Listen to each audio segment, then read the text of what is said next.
Hello, Irish fans, and welcome to another edition of Dome and Domer. My name is Mike Brammer. Joining me, Ed Jordanek, also joining us from NDNation.com.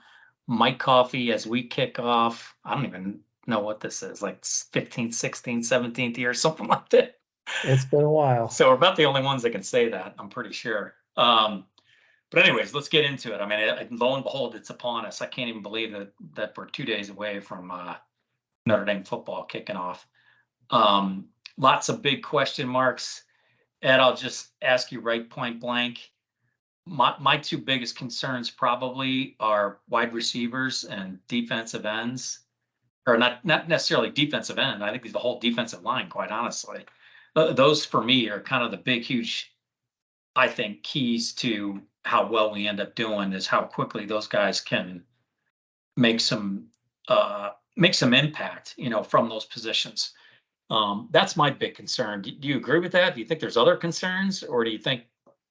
I don't know. In my experience, going in, the things that are seen as concerns end up just fine, and the things that are assumed to be okay are end up causing problems. I think that it's going to take a little bit for, you've got two guys that have really never played in a game, starting a guard, Coogan and Spindler, and so that I think is something that we got to watch. I mean, we're just assuming that this is going to be an excellent offensive line, and it may well be, but maybe not until week 5 or 6. Or, these two guys might not be the answer. They may be, on the bench as quickly as they, pretty soon. So you just don't know until they get into the line of fire if it's the right 5, if they gel. Besides that, I think we have very experienced linebackers, but I wouldn't describe any of them as great athletes. I think Kaiser and Bertrand and Leofau are solid, and I think their heads will probably make plays, but I'm not sure their bodies are going to be able to keep up with some of the teams that will play, especially like Ohio State and USC and a couple others. I mean, I tend to think that we've got some really good athletes at wide receiver. I mean, they are so lucky to be able to have an experienced quarterback throwing to them. I'm going to be really disappointed if they don't develop quickly and become an asset, because I mean, there's no excuse for them not to. I mean, run, route, catch ball. I mean, wide receiver is not, the hardest position on the field by a long shot. And these guys are long, they're fast, they've got a lot of raw ability, and they're going to have, they're not stepping into a situation like if Tyler Buckner was the quarterback, I'd have. Oh yeah, no, you're just agree. never quite sure where the ball's going to go. Yeah. But if Hartman is as accurate as we've seen him be in the past, and there's no reason to believe he wouldn't be, I think the receivers could end up being an asset pretty quickly, just because they've got talent. Well, I think Hartman's definitely capable of throwing in space. That's for sure. And I think you're right. It's going to be disappointing if these guys don't adjust, because they do have a top-notch quality guy that can definitely air it out. Coffee, last year when we went into the season, we were all of us kind of agreeing that there probably was going to be 1 or 2 games that we might lose because of the inexperience of Marcus Freeman. And lo and behold, that looked like it reared its ugly head. Is that a concern at all this year, do you think? I mean, is it still kind of early for him? I don't know myself, but I kind of feel that we're going to know a heck of a lot after Saturday. This is going to be a challenging game. I certainly think so, but I also think that I certainly take Ed's point about, I mean, this may be a great offensive line. It may be game 4 until they gel, but this time around, game 4 is the first, or game 4, game 5 is the first tough game that, I shouldn't say first tough game we're playing, but the first truly outstanding team we're going to play. It's not like we have to go into Columbus to open the season. This time we've got Navy and Tennessee State to kick off the season. And I think if a decently coached Notre Dame team will be able to use both those games as the warm-ups they should be. So if there are positions that need to get their feet under them, well, you've got 2 what should be overmatched opponents to get those feet down. Because I think while Navy might be a little more talented than Tennessee State, Navy's breaking in a new head coach. who was their defensive coordinator. They don't have the athleticism on either side of the ball, at least from what I can tell, that usually gives Notre Dame trouble. I think that if this game was being played in Notre Dame Stadium, I'd predict like 54-0 or something. But going over to another continent and whatnot can introduce some variables, no doubt about it. But I think, in answer to your question, I think Marcus Freeman learned a lot last year. And the good news is he's got 4 games to open the season where we will have an equal talent level or greater talent level than our opponent. So there's no reason to think, oh, we're going into a tough environment or we're going up against a really super talented team. We've got 4 or 5 games to iron that out before Ohio State comes to town. So I don't know if we're necessarily going to learn anything in the first 4 games, but I think we're definitely going to see it in the 5th. Yeah, I don't know, Ed. I mean, I kind of think that just the way that we show up on Saturday, how crisp are we? How intense are we? How, all those kinds of things that you expect to see in a game like this, where we're clearly the better team. I mean, I do think Navy always presents problems. The good news for us is, we've had multiple weeks to prepare for this. So, it's not like they're wedged into the middle of the season where we only have that 1 week to focus on this. So I think that's a big advantage to us just because of that. And I got to believe that with just hopefully what the energy and the excitement that we see right from the first snap might tell us a lot about where this team's at. Yeah, no, I think you're right, and I think certainly from the quotes that I've read this week, Marcus Freeman agrees with you. He'd much rather play Navy first every season than week 7 or 8 or whatever. It gives them a chance to drill on this stuff and then flush it really quickly, because it is a unique week of preparation. And then I mean the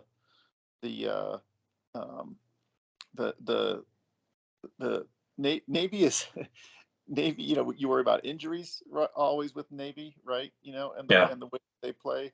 Obviously, we had no answer for them in the second half last year, and they made us look really silly. Sending the house. I don't think they can do that to this team. The other thing I think is this will be a game where our experience in the back 7 will help.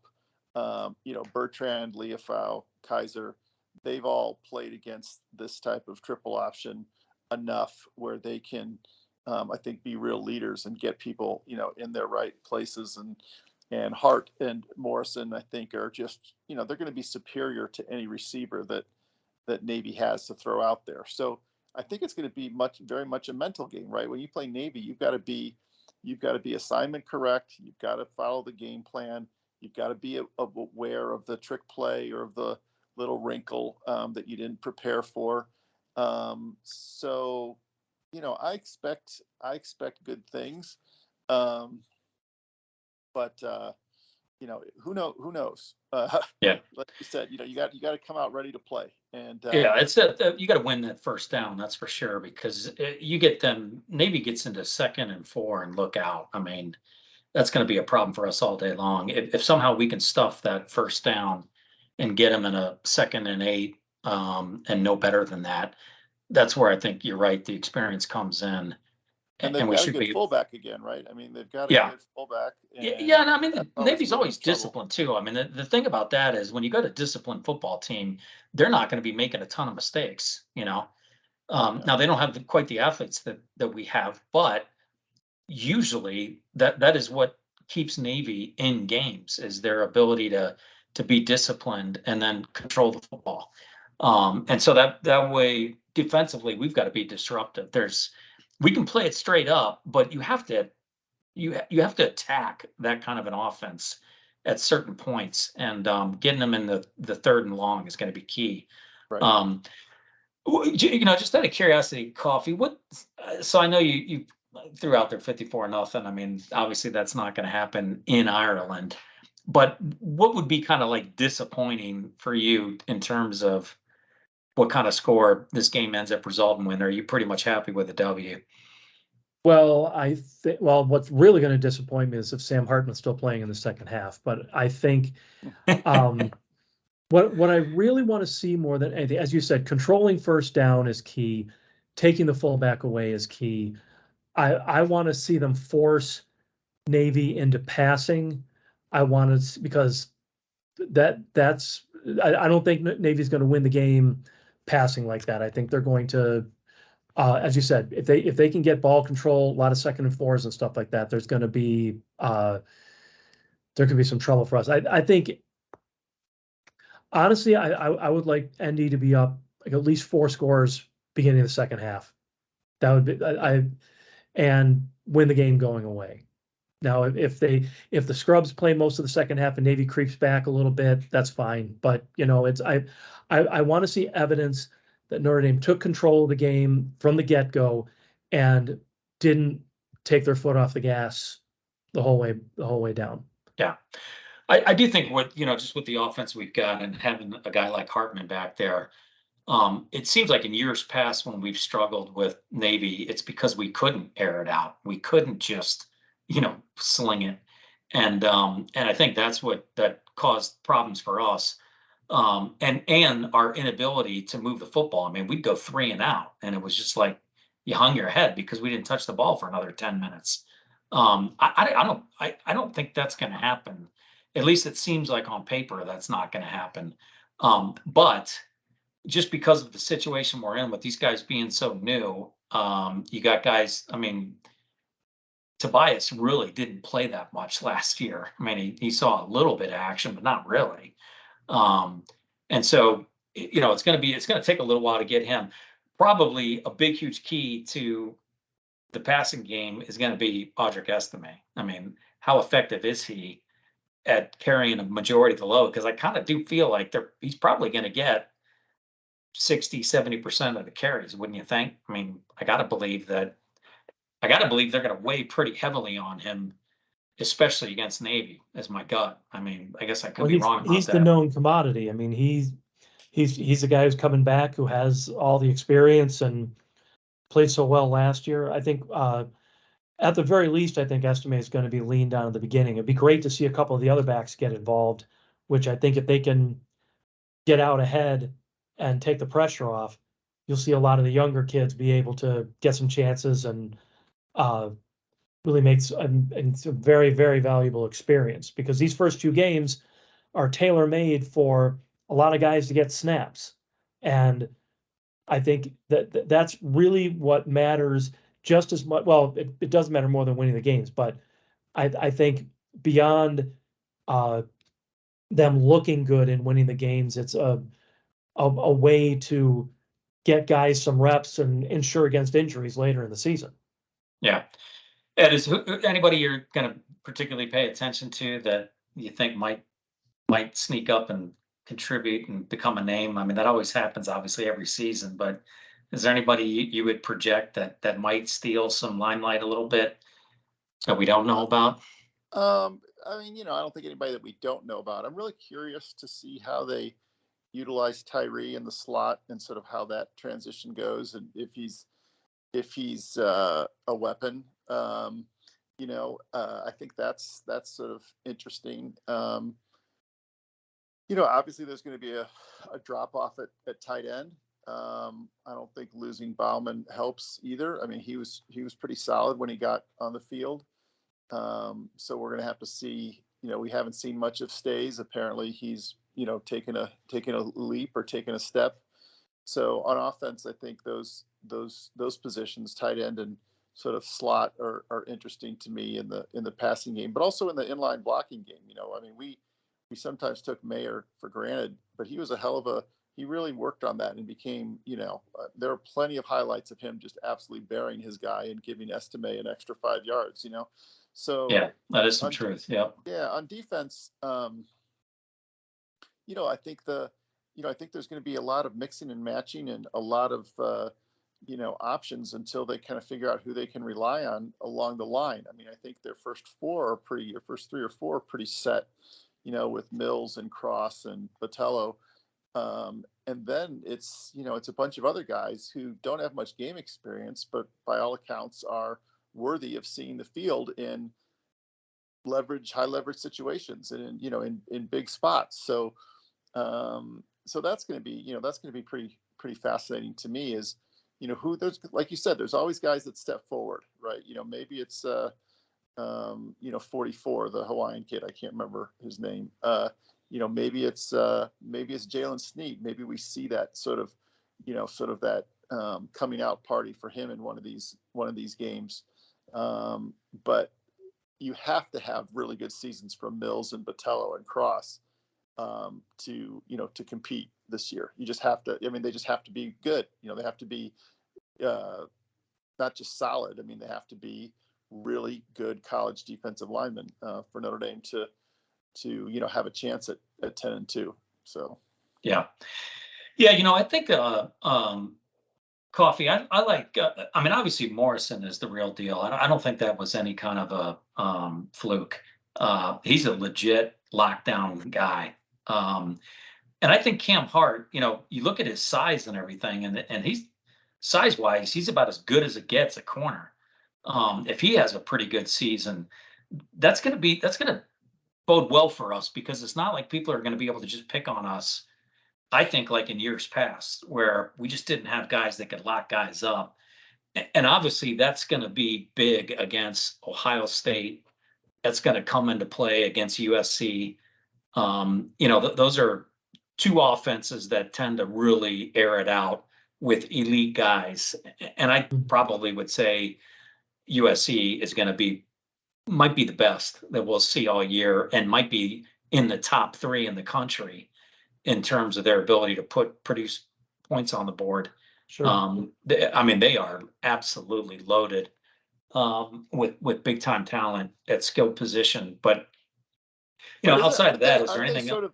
Aren't they sort of like us? Like, in other words, they've got talent at receiver, but they haven't really played. Yeah, they've got a great quarterback. We have a good quarterback, and they have a quote unquote talented but sort of untested or inexperienced receiving core.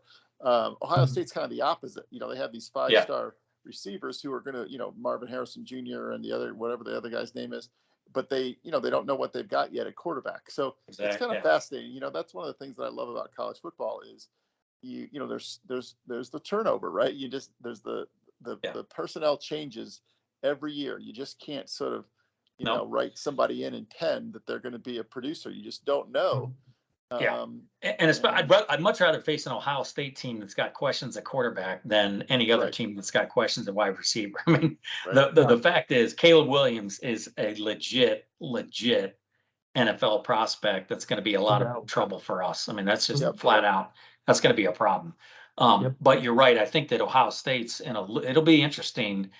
And I think we're going to know a lot once we get to that game because there's enough games before it. We're going to get a sense for where their quarterback is and what kind of situation they're in. But outside of that, is there anything else, Coffee, that you're looking at that you think might be interesting? Well, players that emerge. We talked about offensive line a couple times. I mean, just word on the street is the coach they have now is like several steps beyond Harry Hiestand as far as like engaging with his players and stuff like that. I think we're going to see a lot better play out of the line. I'm really looking forward to seeing what they can do because I think ironically playing ball control offense against Navy really hurts them more than anything else because they're going to if they have scoring drives, it's going to take 7 or 8 or 9 minutes for them to actually do that. If we then in turn hold on to the ball for 4 or 5 minutes, we're shortening the game. We're really limiting what they can do. Possessions that end in scores is how you beat a triple option team. So I really want to see what kind of pass protection this line can give. Statistically, Sam Hartman is outstanding when he's got a pocket and he can find his receivers. So I want to see how the offensive line performs, and I want to see if Hartman is as good as advertised. I think if he's if we have a season where Sam Hartman is a Heisman Trophy finalist, I think we're all going to be very, very happy humans. Yep, and that's a possibility. I do think that's a possibility. But yeah, I think we're going to get a good sense this Saturday. Ed, one of the things that, and I'll finish on this question, but one of the things that I think is just as a fan, and I'm normal fans, let's call them, as normal fans watch a football game, a lot of like way over emphasis is placed on the offensive coordinator. Oh my God, that was a bad play call, right? Why did they do that? Why did they just call that? And of course, everybody says it after the play goes for like 1 or 2 yards, right? But I mean, in this particular case, is that any kind of a concern for you at all going into this season with his lack of experience and him being a really good buddy? I know that topic is going to be played a bunch. Just the Sure. fact that Freeman and him were good friends for a long time. And is this a buddy hiring a buddy, or did Parker really earn that spot? Is I there mean, well, anything that you're thinking I mean, there? I mean, where I come down on this. I mean, I've always thought that play calling is kind of the thing that's sort of the most sort of over talked about. It's execution. I mean, if you beat your man up front, whether you called a dive or a slant or whatever. I mean, obviously play calling is important, and you have to. I think all these guys are pretty good at sort of analyzing film and coming up with a game plan or whatever. And so what you're talking about, I think, is really much more of an issue in the bigger game, the closer game, right? Where you've got to Right. adjust on the fly, you've got to make adjustments. In game against like Navy, Tennessee State, Central Michigan, it's about execution. You should be able to run the ball on these teams. You should be able to get the ball to your receivers. It should be because you can out athlete them. I don't think play calling comes into it as much. But as far as Parker goes, I think he's got. I think he's. Listen, the rap on Tommy was that he was. He wasn't too far removed from Chip Long in terms of how his guys liked being around him. Right. Right. So, and he'll learn from that. I think he'll be a better coach, because of that. But the thing on Parker is that he's he's a players first kind of guy. We'll see where that goes. I think it's a really good combo. That his first, I think it was written this week, and I totally agree with that. Like, we're not going to really know how good of an offensive coordinator is until next year. Yeah. Right. Because Sam Hartman's going to cover up a lot of mistakes that he may make, or make him look really good, maybe better than he actually is. It's going to be hard. I mean, I think taking an Angeli to the next level, or taking a Kenny Minchie, or turning CJ Carr into a terrific quarterback as a freshman or something like that. Now that will be just more impressive and sort of more sort of evidence that that he's not only the right guy for the job, but a real find. So, and there'll be more turnover on the coaching staff after this year too, right? Yeah. So Yeah. who knows? That's a given now these days. Yeah, yeah, exactly. So Yeah. so I think that to me, kind of, he's important, but we have, I think, for the first time in quite a while, sort of a quarterback coach that's just a quarterback coach that was a successful quarterback that's seen a lot. He seems to really click with these guys. And you get a lot of nice reports about Angeli and Minchie and just the progress they've made since the spring. Yep. And we may need them. So I think that was a terrific hire. I like the way the coaching staff is set up. I was going to mention special teams because we were really spoiled last year. I mean, it's unrealistic to expect that kind of production from special teams. It's just, just law of averages. It's just not going to happen. It doesn't mean we're going to, take a big step back in special teams, but I just think last year was so, unusual in terms of the game impacting plays that they made. So, so that'll be, I mean, I like what I read about this, the kicker. Obviously, we're going to have some games where, he's going to matter. He's a 70% kicker. He needs to be 85 for Notre Dame to go 10-2. Yeah. So, all that matters. All right. Speaking of predictions, Coffee, I'll let you go first on the game, and then where do you think Notre Dame will end up for the year? Well, in our contest, I always have to pick first because when I'm getting the code set up, I always put my pick in as a test. So as of 2 weeks ago, I picked 38 to 14 win. I'm thinking more maybe 44 to 14 at this point. But as far as record goes, I think they're going to finish 11-1. Wow. Whoa. Well, I'd love to see that. coffee. Not Wow, sure who the love it. one is yet, but it's gonna be 11. I'll I take know it's that not all gonna be. day I think long. Clemson's horribly overrated. It's not gonna be Clemson, but It's gonna be Duke.